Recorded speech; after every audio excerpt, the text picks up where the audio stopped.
Live? Okay, cool.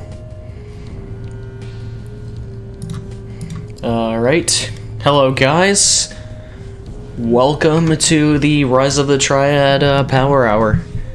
I am Ripchip, and I'm going to be running the original Rise of the Triad as well as the remake. Before I actually start this run, I do want to mention there is a lot to talk about with this game. So I think one of the most important things to mention before I go into the run is the enemy mechanics, because on the maps where enemies can spawn, while there are some fixed spawns in the game, there are areas where an enemy can spawn is consistent, but how many enemies and what type of enemy spawns is random. So this game is very much a game of adaptation. And I will also be playing as Lorelei. Out of these 5 characters, she's the fastest. She also has the lowest health, so that kind of has a risk attached to it. But, yeah. If we're ready, I'm gonna go ahead and count down.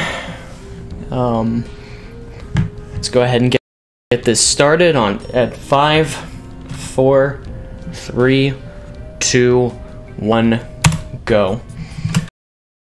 So yeah, like I've said, there's a lot to explain. I'm going to be using most of Episode 1 as a chance to do that, because Episode 1 is like the most straightforward episode in the game. First things first is weapons. There's 2 types of weapons in this game, bullet weapons and then your bazookas. And bullet weapons have infinite ammo, but bazookas have fixed ammo, and you can only carry 1 rocket launcher weapon at a time. And I'm gonna kill myself here just to have full health going into this level. If I have enough health, usually it's not an issue, but you don't have anything important at this point in the game, so... Another thing about this game is that there are power-ups. As you can see, I'm using Mercury mode that allows me to fly. There's a couple of really out there ones. Hopefully we never see them. But in this map, I'm going to be going out of my way to pick up this MP40. This is going to be very useful for the rest of the run. And now I'm a dog. Dog mode is a very useful power-up in this game, because, like a regular dog, you can move faster, and you are invulnerable to damage.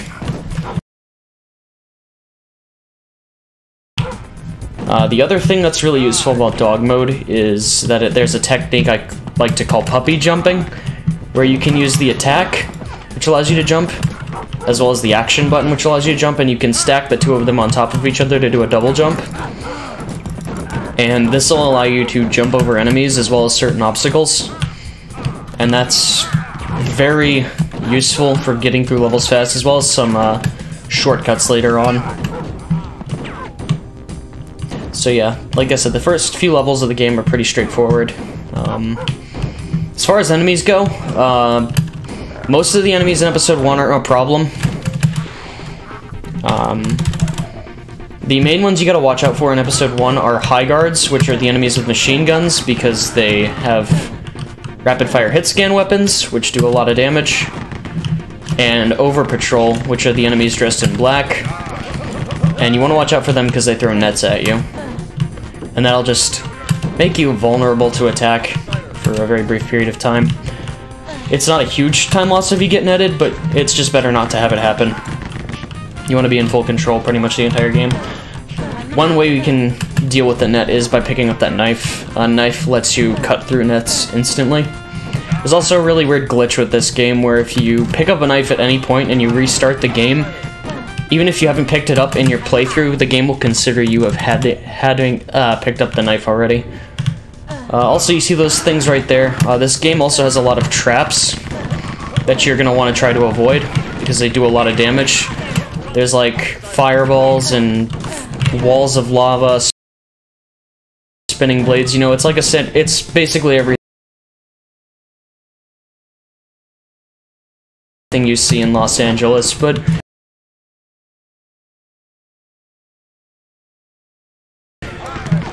you don't want to run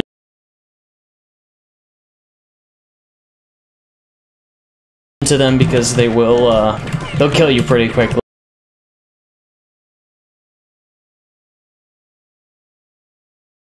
You see in Los Angeles, but you don't want to run into them because they'll they'll kill you pretty quickly, and they're just really in the way. That's the net right there. Also, this level introduces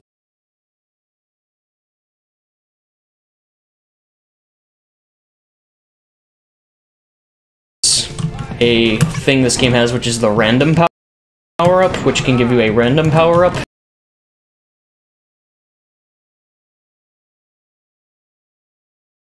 As the name implies.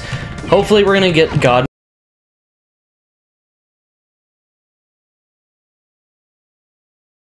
mode on this one. If not, it's not a big deal.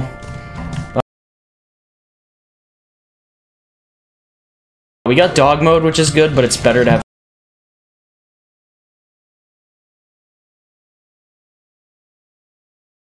God mode for this one. God mode power-up lets you throw out these magical balls of energy that insta-kill everything in the game. That's very important for later, by the way. And they home in on enemies too. But you also just don't take any damage. And this sounds like it's really lame and kind of cheaty, and it is, and that's why my when you play as God mode, the character sounds like they're yawning all the time, breezing through the game.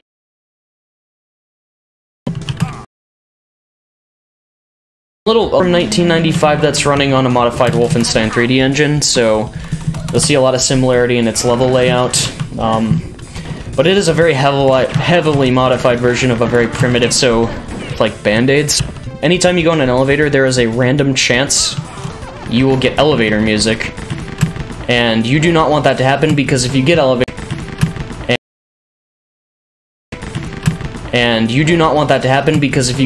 music, it makes your elevator ride 10 seconds longer than it should be. And so you just arbitrarily lose time there. But most of the time when you do a run of this, you will get elevator music once or twice out of this Besdis armor, which prevents damage from explosives and fire. Kinda difficult. Can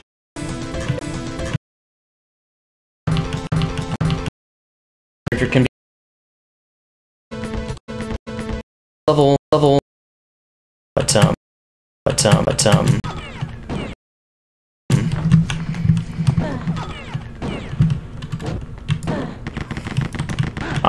it's not showing up as me dropping frames.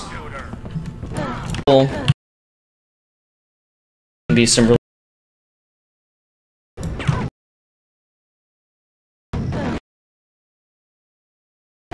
one enemy is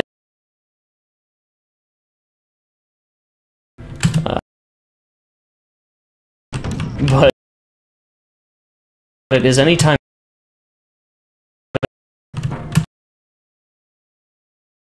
slow down a little bit. First on, let me show. This is the fire.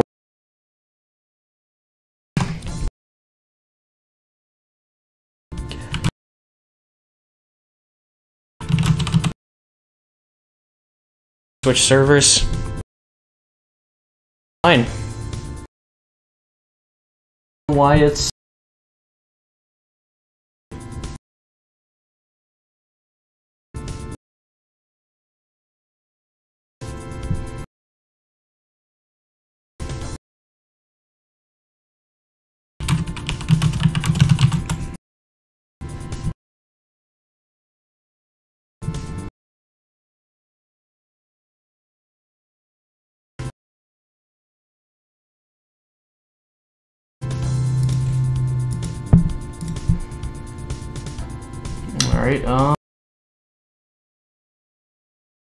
Alright, guess I'm switching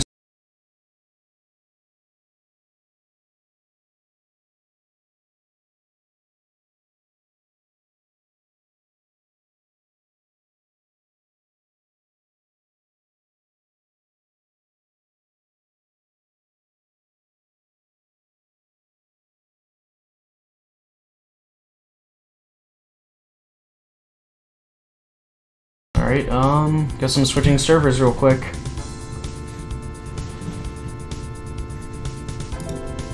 One second.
In order to get him to come out and fight us. So we're gonna do that, and hopefully he doesn't get stuck. If he comes out here, I'll be able to quick kill him with this one rocket launcher, hopefully. I'm gonna be a little safe here. There we go, okay. Sweet, we did it. Alrighty, and that's episode 1. Boss is really easy. Fun fact about this game, if you mash buttons way too quickly during that boss scene right there, you will actually crash the game. It's a cool little glitch. So yeah, this is episode 2. Episode 2's big thing is that it introduces 2 new enemies to the game. One of them is the Strike Patrol. They don't really do anything. Not on this difficulty anyways. And the other one is the Triad Enforcer, which is the big problem. And the worst enemy to deal with in this game, because they are tanks. They have a large pool of health, and not only that, but they have machine guns. But the big problem with them is that they throw grenades, and their grenades do an insane amount of damage. And the other fun part is that they can spawn randomly, just like any other enemy in the game. Alright, so this is a cool level right here. The way this level is routed out, you can technically do it in whatever order you want. This route I'm using for this level optimally basically allows me to get through certain sections of the level a little bit quicker because of power-ups, and then have just enough time to get one more to make the last room faster as well. So we'll be using Mercury mode through pretty much this entire level.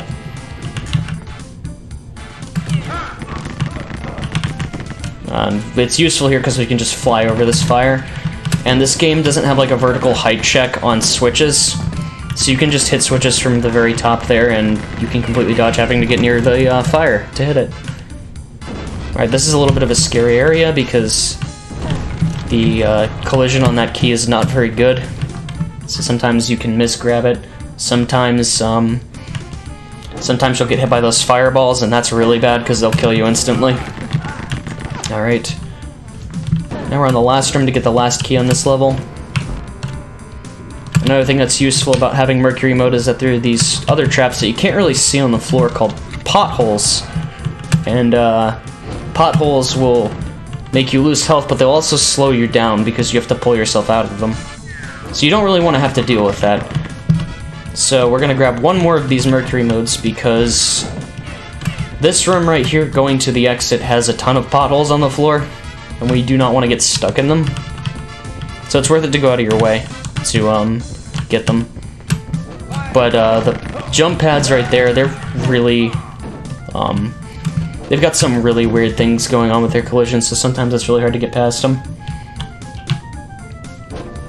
Alright, so now we're going onto the room. The room is a really cool level, casually. Its main gimmick is that it's a level that's entirely based on dodging traps and puzzles.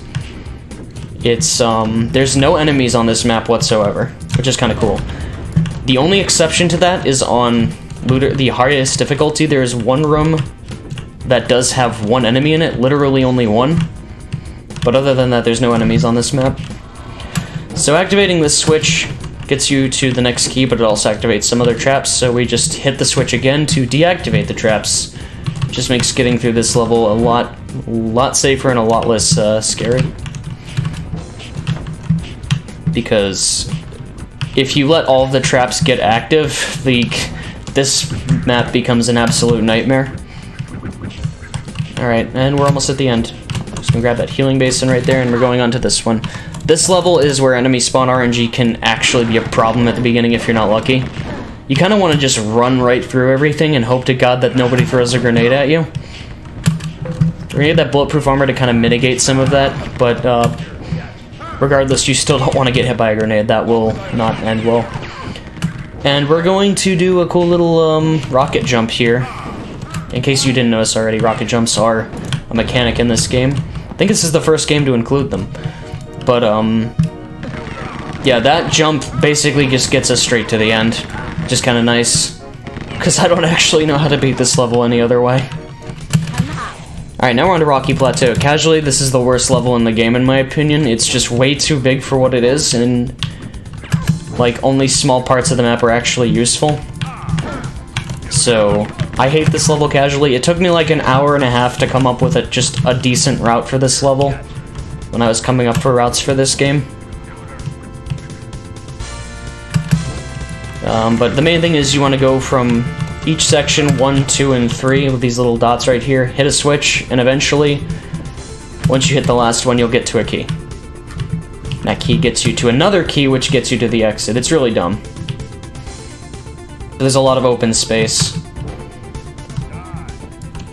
And as I've said before, this game is, you know, originally intended to be a sequel to Wolfenstein, so it shares kind of that maze-like level design, but the grids are significantly larger. In Wolfenstein 3D, the levels had fixed grid sizes. I'm pretty sure that's what Captain Clever told me, whereas this is not the case with this game. So levels can be maze-like and as big as they please. Oh god, that's a horrible place for him to be. Oh shoot. Oh. Damn, I got netted twice. Alright, so as I've said before, some of the spawns are fixed. Like, for example, that for Triad Enforcer is always going to be there. So you always want to be ready to shoot him.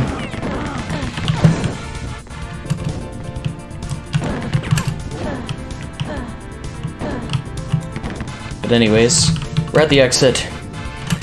It's time for four-way chamber. This is probably the hardest level in episode 2 because there's a lot of different enemy variations that can happen here, and a lot of them can be really hard to deal with. Okay, no Triad Enforcers there is a good start. It's also a pretty long level too, so you gotta, you know, this is one of those time to kill levels. Oh my god, that's a horrible place for that guy. Alright, so we're gonna take a little detour to get some health here. Oh shoot, that's not good. Wow. I'm kind of playing it careful here. I have to go back and get another one. Alright, that sucked, but that's just an example of why you gotta be careful of the traps, especially the fireballs. They do a lot of damage. Ugh, shoot. This is another bad place for a Triad Enforcer to spawn. So, like, what I'm gonna try and do... Oh my god, I didn't want to do that. Is I want to pepper him with bullets to just keep him stunned. Because that's, like, the one thing you have against Triad Enforcers is they'll get stun-locked when you shoot them with the machine gun on this difficulty. So you just kind of want to be careful. I don't want to have to kill the Triad Enforcers just because it takes time because they have more health, but... Oh my god. That's not good. Alright, I'm gonna cook this porridge real quick. Yeah, like I've said before, because of the enemy RNG, there is a lot of adaptation and just... It's very important to have a kind of good knowledge of the game if you want to run it, because it's not very straightforward. And you need to know how to mitigate bad enemy spawns and where to where to go if things go, like, badly. But it's also kind of what makes it fun, for the most part. It's not fun on episode 4. That episode's, like, unnecessarily hard. Alright. So we're gonna reload our bazooka here, get some health. Oh my god. That was reckless. Okay. So we're almost at the end of episode 2, though. That's good. Just gonna get as much health as I can going into the exit, and this is Sebastian Christ, the second boss of the game. This boss level is kind of unique, though, compared to the first, because it's like an actual level you have to complete, as opposed to just going straight to the boss, like you did in the first one. But,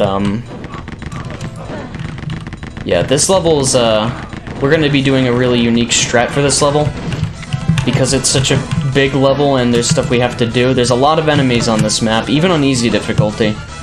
So we're going to try and make this level as easy as we can, and this is going to require us to do our first real, random item farm. Basically what I'm going to do is get to a secret area on this level, right here. Oh my goodness, he almost threw a grenade at point blank range. What a guy. I'm gonna save here, right in front of this random power-up, and I want to get God mode. That's close, but not quite. But this is totally random, so it can take a little bit of time. Sometimes it doesn't take any time at all. But we absolutely want to have God mode because it makes this level significantly easier to get through. There we go. Nice. Not only because, it is, you know, a lot of enemies, there's also a lot of Triad Enforcers, and like I've said before, God mode kills everything in one hit. So what we're going to be trying to do is what I refer to as the God cycle, where we want to get to the end of this level while still using God mode. You're very much on a time crunch. Yeah, get that key right there. Oh my goodness.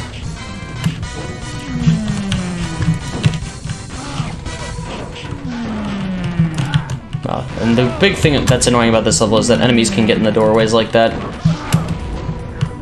So up here is the boss room where we have Christ, big boss of this level, and yeah, he's dead. We got God Cycle. Fun fact, I've never actually fought Christ the intended way. Ever since I found that random power-up, that's the only way I've ever beaten him. But yeah, that's episode 2. Episode 3 is where the game starts to kick up the difficulty, though. This is where the game introduces robots. That's not the hard part of it, though. The hard part is just the fact that the level design is really punishing. Alright, and this part of the game is really awful, because in these hallways,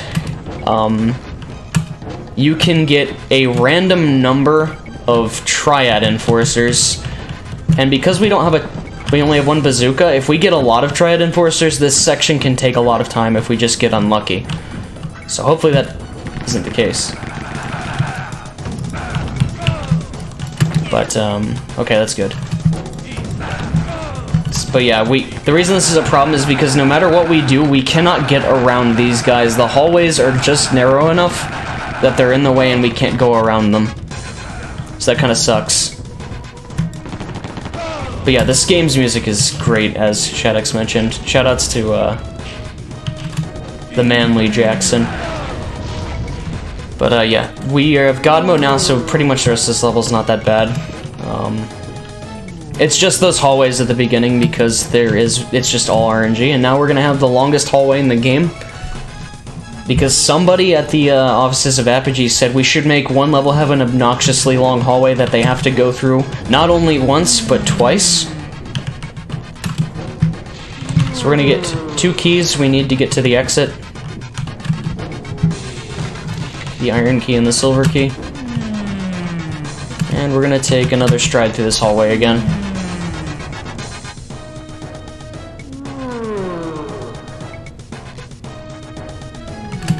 But, as you've noticed, there's a lot of just ridiculous stuff going on in this game. I like to say that this game is comprised of all the ideas that people had at a development meeting that were just so ridiculous that they couldn't put them into a game, and those ideas are all thrown into one game. That's what I think Rise of the Triad is. And it makes for an interesting experience.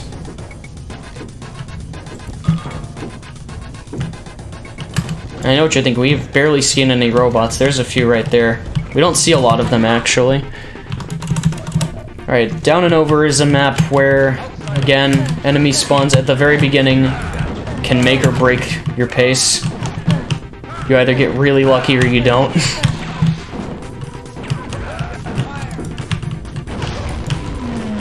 But once you get past all that, you have God mode through pretty much the rest of the level. Alright, so far we haven't gotten elevator music, which is kind of nice. Alright, so I have to be very careful here. I'm actually going to save here, which I don't normally do. There's potholes on the floor, and for some reason, when in God mode, if you get stuck in a pothole at just the wrong spot, you will get sunk so low into the floor that you can't even open doors, and it basically soft locks the game.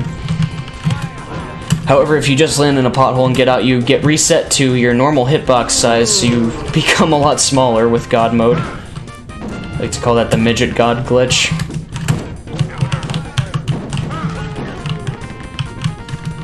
This is going pretty good. We have to be careful here, though, because if you lose God mode when you're firing one of your magic balls, you will actually, those things can bounce back at you, and that will kill you instantly.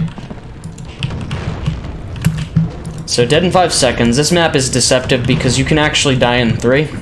It's pretty misleading.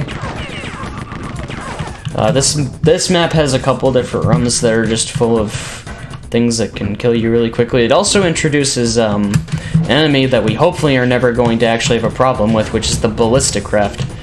The Ballistic Craft is the single enemy in this game that cannot die, other than the first phase of El Oscuro, but those are a regular occurring enemy in this episode, that they don't die, but instead they can just launch a barrage of missiles at you that can juggle you and kill you pretty much instantly. So we do not want to deal with Ballistic Crafts if we can avoid them. Alright, Clear and Present Danger. This has one of the best songs in the game, in my opinion. So I'm just going to stay quiet for a minute so y'all can hear it.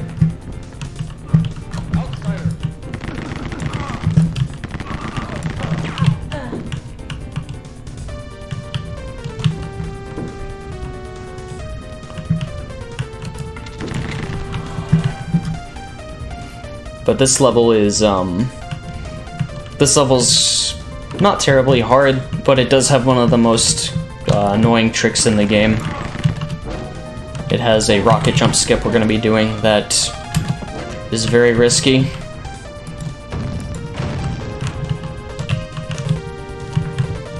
Alright, where's the other one? Oh, I'm going to wait for him to circle around here. Oh my goodness, 2 of them. That's bad.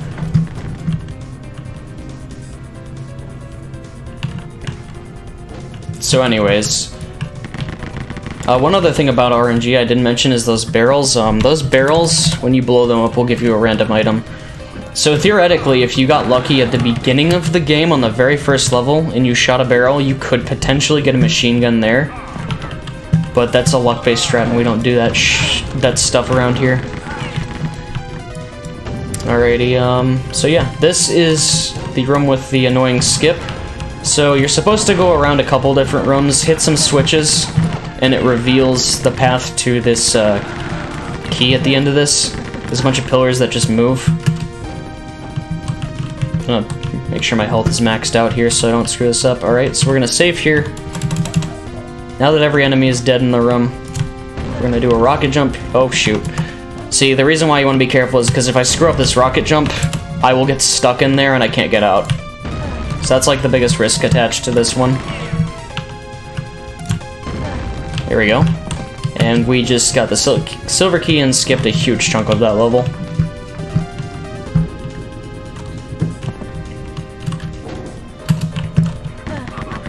Okay, I'm gonna get this health. Like I said, you know, oh god. So this is a bad thing that can happen. Sometimes enemies get stuck in trap areas and that basically negates their hitbox. That's something that does not happen often, and it's good that it doesn't happen often, otherwise this would be a significantly harder game to play. I also got really unlucky in it there that 2 enemies moved in. because it kind of got me stuck on that trap. And you don't want that to happen. I kind of got lucky, actually, that I didn't die. So this is Angry Quilt. Angry Quilt is going to require another random item farm. This time we want to get dog mode when we get to it. Because dog mode makes getting through this super easy and also makes allows for some shortcuts we can take on the level that save a bit of time. I don't have a bazooka. Hello? Did I lose it or something? Alrighty, so I'm gonna save here. Didn't get that, I got bouncy mode. Bouncy mode sucks. And I get it twice in a row. I don't want to be God, I want to be a dog. Man's best friend, not man's savior. Oh my god, stop! Just because I said God, it gives me 4 times in a row. Oh my goodness.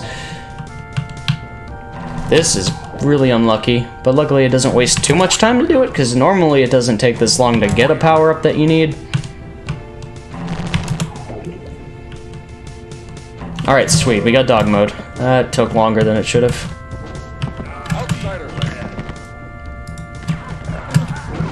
So yeah, so we'll just get through this a lot easier. Come on, open up. Because we can just get around all these enemies easier. Oh.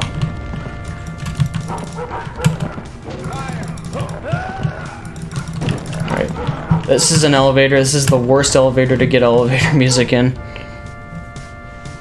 We didn't get it, thank goodness. Because we want to be able to just jump right around this. It makes getting to this section a little bit faster.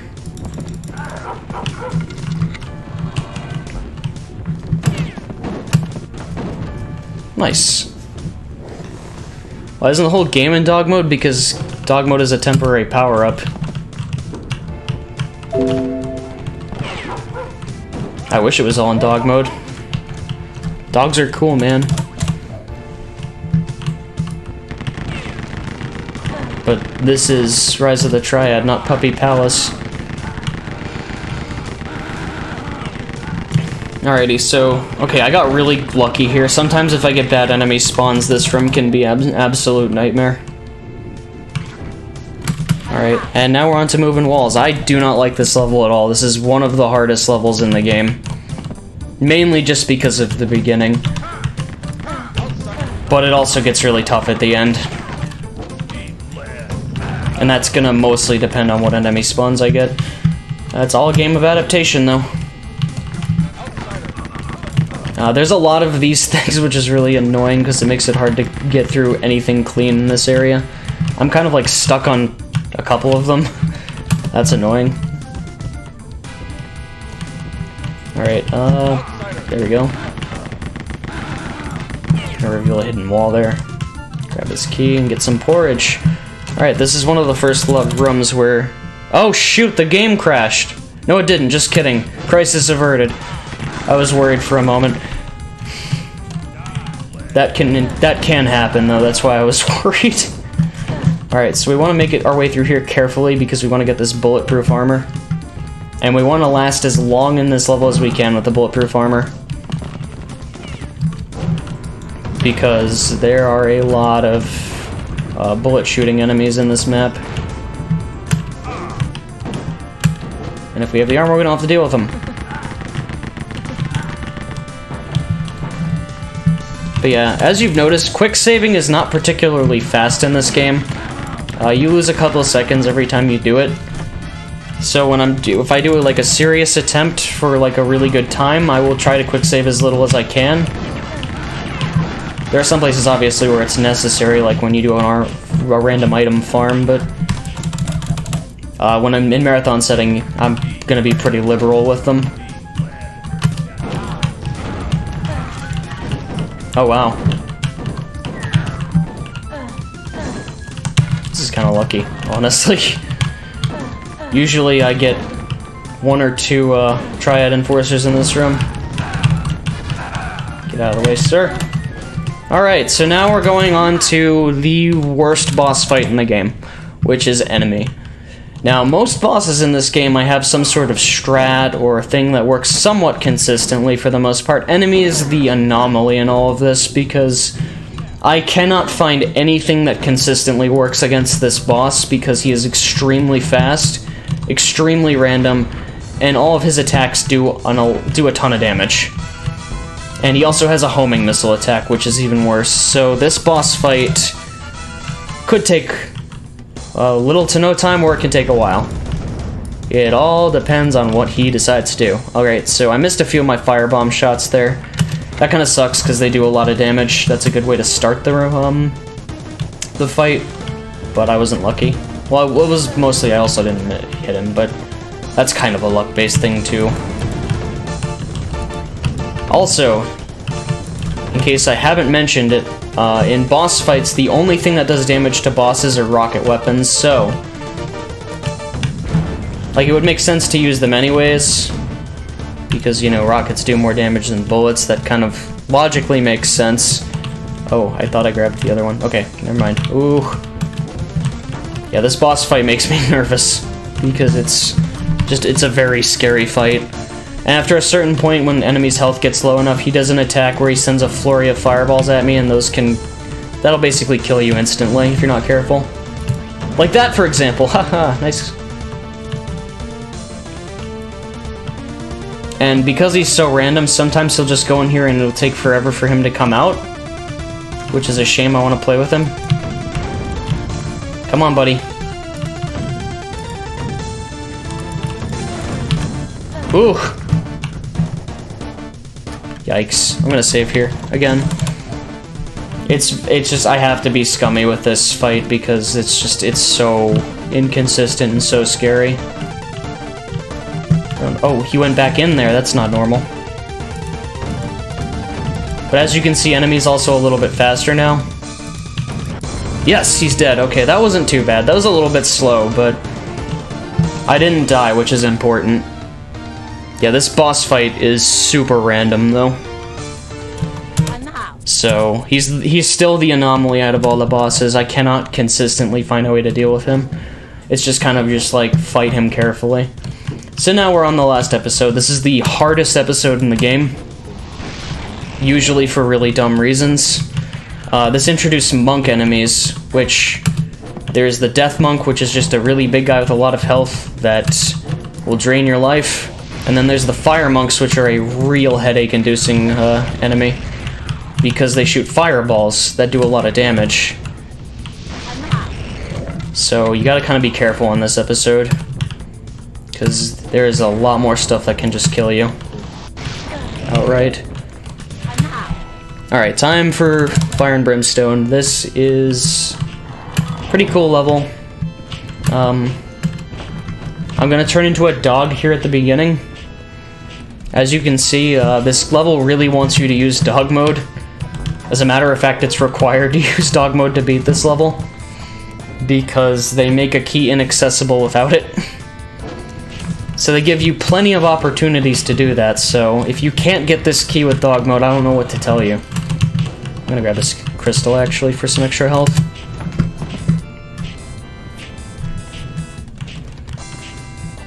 Alrighty. And this is also going to help getting through the rest of this level, or the first half of this level, pretty easy. Ooh. Alright, so that wall of fire is really annoying, because if you just if you just go in at the wrong spot, you can get stuck there. And it takes a lot longer to get out. Also, there's this really dumb thing with this game, where if you attack an enemy while they're in a doorway, it will just not hurt them, which is a really stupid thing. Oh my god, there's a lot of enemies too. This is very unfortunate, but it's okay. We got everything we needed with dog mode, so it's not that big of a deal. It was just kind of unlucky.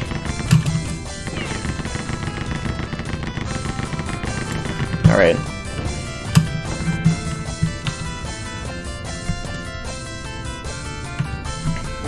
Let's save here.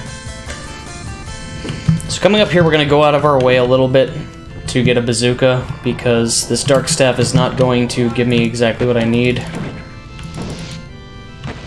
Wow, twice. What a guy.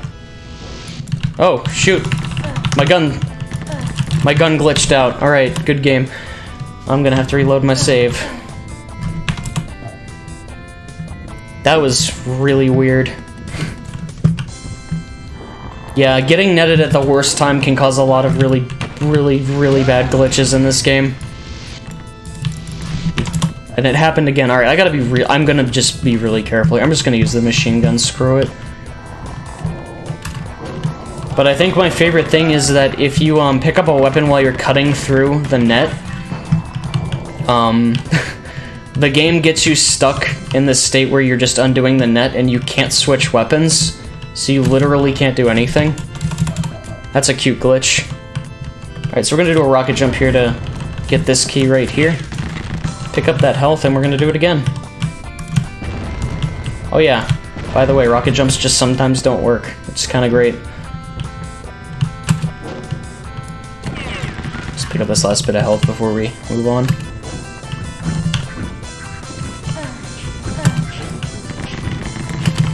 Alrighty. So, pick up this bazooka right here because we're gonna need it for another rocket jump. There, it's a bad place for that guy. Alright, I'm gonna save here in case I don't get this right away. But this rocket jump basically gets us straight to the end. Normally we have to hit a bunch of switches to move all those platforms, but we only move the one at the very end. So this is Crushing Defeat. This level is, in my opinion, one of the hardest levels in the game. It's very claustrophobic, and there's a lot of enemies, and a lot of fire monks, and that combination does not go well because it sets you up for failure pretty quickly if you're not careful. So, luckily there's this Bestis armor. We're gonna use it like just straight at the beginning because it's the most convenient place to use it because of all the traps you have to dodge.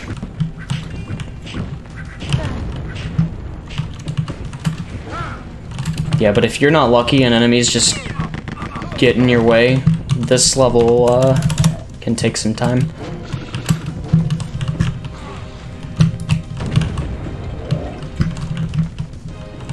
Alright, so I'm gonna focus a little bit to try and get through this.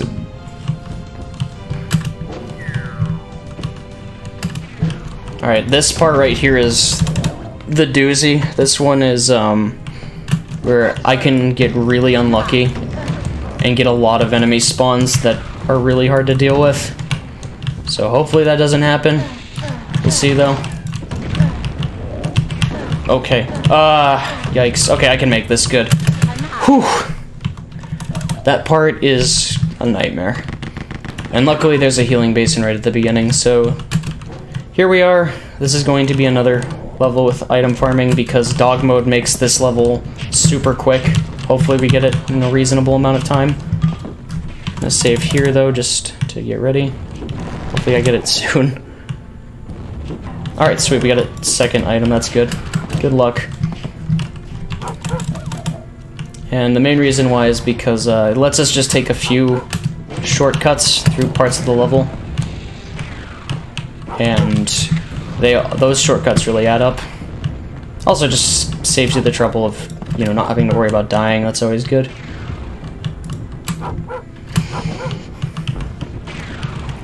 And another weird thing about this, the keys on the tables, you can only pick them up if you approach them from the front. If you jump on the table where they're at, on that space, it doesn't count as picking them up.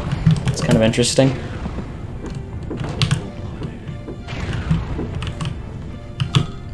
Alright. And I also want to clear something up since I saw the number in the chat. This full game, Rise of the Triad Dark War, came out in 1995. The original shareware episode came out in 94. And it's important to note that the shareware episode is not the same as episode 1. It is a completely unique and original episode, which is kind of cool.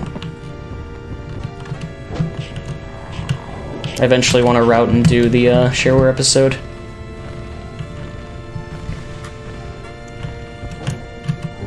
Oh, yikes. Alright.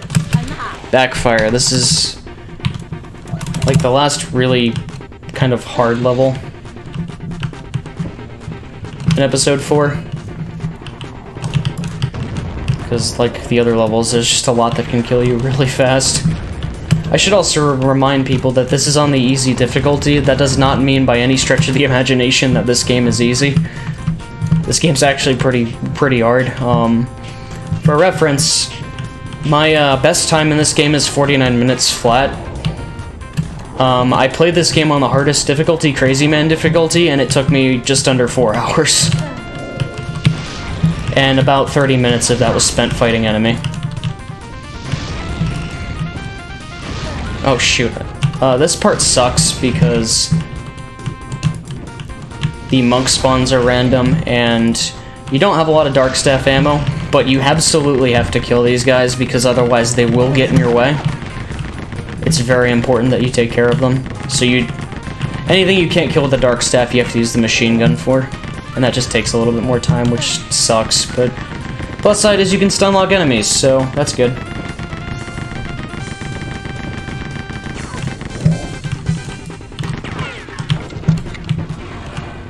Alright, we made out here. Shoutouts to this little section right here. This is a much shorter way to get out of that part of the level. Shoutouts to TVCR for pointing that out to me. Because I did not know about that secret wall until he mentioned it.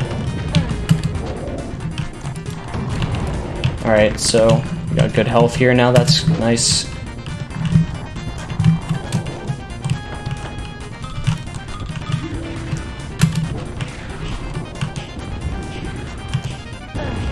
Oh yikes, that's not good.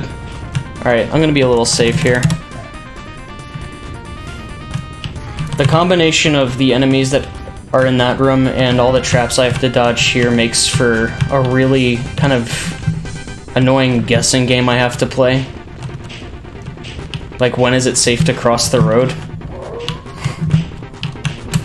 But like, you're crossing the road wearing a blindfold, so I'm kind of stuck. That's not good.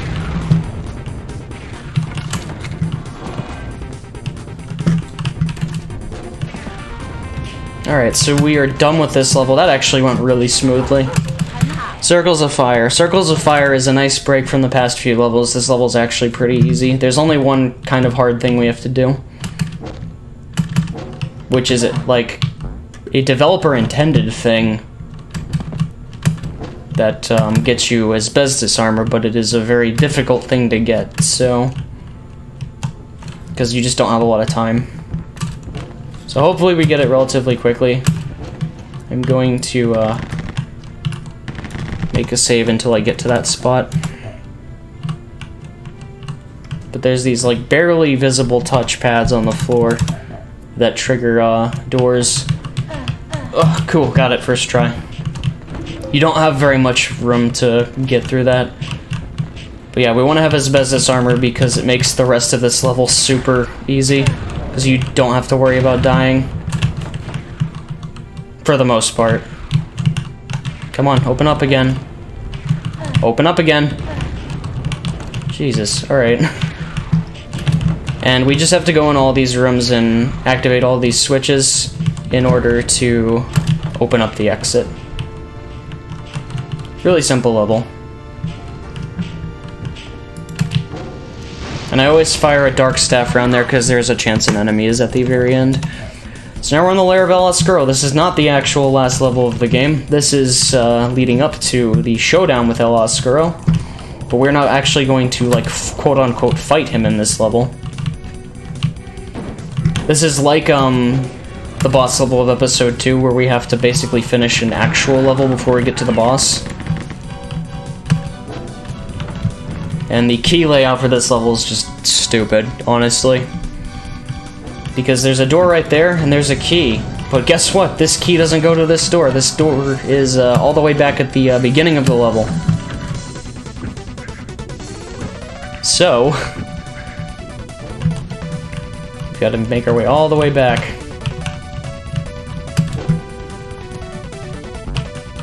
Right here. Oh, shoot. Okay. All the way to this area. Oh my goodness. That's not lucky. Okay, I gotta be a little careful here.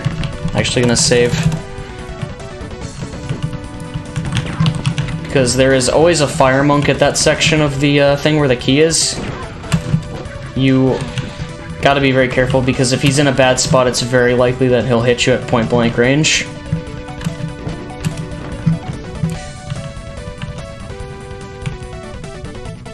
Alrighty. And now we have the key to open this door. Woohoo!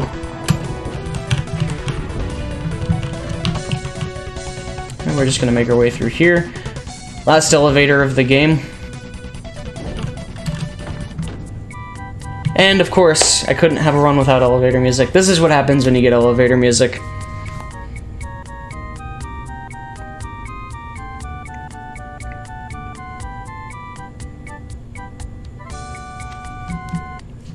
Like I said, it's completely random whether or not you get it.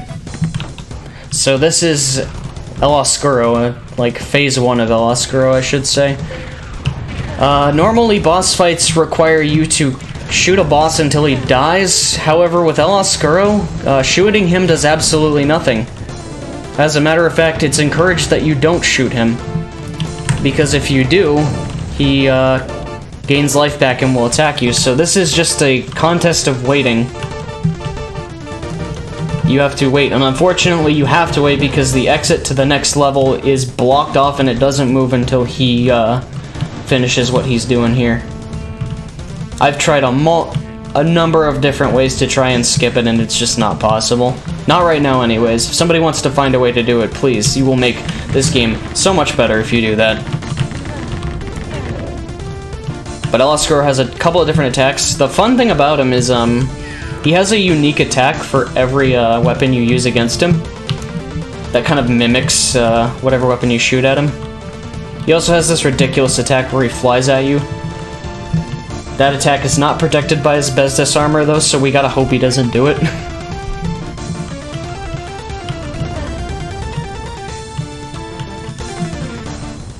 It's Tom Hall himself. Yeah, like I said, we really have to just wait it out. There's nothing else to do. Basically, El Oscuro's in a cocoon and we're waiting for him to turn into a caterpillar, like that. And we're off in the races. This is Canyon Chase. This is just a running section where we just get through the level as fast as we can, chasing El Oscuro. He's got a strong lead on me, so I don't think I'm going to be able to catch him, but it's okay, we can put up a good race anyways. But yeah, this, it's just as the name implies, it's a canyon chase, you just run. And I was actually testing it out earlier to see if you could even do anything to El Oscuro. I used cheat codes to enable God mode in this, and the fireballs can't even catch El Oscuro. He's so fast. But if you're wondering how we kill El Oscuro, that's going to be dealt with in the next level, which is the final level of the game. In the Dark Nest. Now, in this game, you can kill El Oscuro, and that's all fine and good, but if you do not kill all of his larvae here, you do not get the good ending of the game, and if you do not get the good ending of the game will make you restart this level. So by default for the speedrun, we go for the good ending, because otherwise you're not really completing the game. And so as a result, we have to kill all of El Oscuro's larvae. Every single one of them. If you miss one of them, you do not get the good ending. But these things have really wonky collision boxes. Sometimes shots will just completely miss them. That, for example. Like that, for example. These ones are easy to deal with, though. We want to make sure we also get this El Oscuro key because, or the Oscuro key, because we do need to get to one other room to kill all the larvae. There's one room in this game that's really well hidden that we need to get to. Alright. Fall here to get this. And Mercury mode is also necessary to get to this secret room that has all his larvae. It's really stupid how they require this kind of thing. There's El Oscuro, but we cannot fight him yet because we have things to do. We're not done killing all of his larvae. As you can see, there is a gigantic pit of these things. So we're going to try and take out as many as we can with the firebomb. Which you don't really get a lot because it's kind of hard to do, but Now we get to use my favorite weapon, the Excalibat, which if you charge up the Excalibat in this game, sends a flurry of explosive baseballs. It's a pretty cool weapon. Really cool weapon, actually. It's just very out of the way for most of the levels, so you don't see it very often. I gotta be careful not to go over the edge there. But yeah, we gotta make sure we get all of these larvae, otherwise we don't get the good ending. Alright, did I get all of them? No, I didn't. See, this is why I always do an extra lap, just to make sure. The other thing that sucks is that there's no number tracker to keep track of how many you've killed, so you just kinda gotta hope you didn't miss one. Alright, I'm gonna save here because now it's the actual fight with El Oscuro, and the way this fight works is you can only do damage when he's on these little circles of fire. Oh my god, I'm gonna die. Holy crap, I gotta be careful. But we have the Excalibat out here because if we're careful, we can do a lot of damage to his entire body. If we get him in a good position, but he's kind of fast and kind of random, so it's hard to do. If you get if you're really lucky, you can actually kill him in one hit, but it's really, really hard to do. So we want to just throw as many baseballs on him as once as we can. Alright, he's almost dead, that's good. There we go. Time's gonna come up when this scene fades to black. That was a pretty good run, honestly. Like, no real deaths, really. Some bad RNG and item drops and some arbitrary time loss due to internet connection issues with Mixer, but this was a pretty damn good run, I felt like. As far as marathon goes, much better than the last time I did it. Alrighty, and time. El Oscuro is dead. Now it's time to make sure that we actually got the best ending of the game.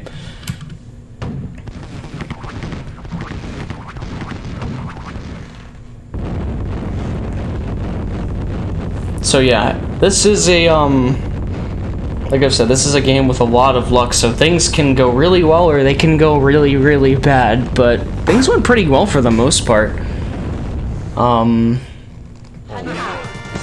Monastery Burns, El Oscuro is dead, but unfortunately, due to budget cuts, the government could not afford another skiff, so they swam 20 miles back to the mainland. And there we go. That is the end of the game. We got the best ending.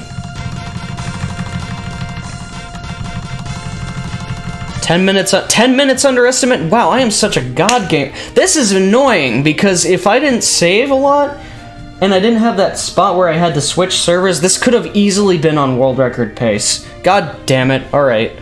Hunt is victorious, though. Cool. I didn't get a high score, though.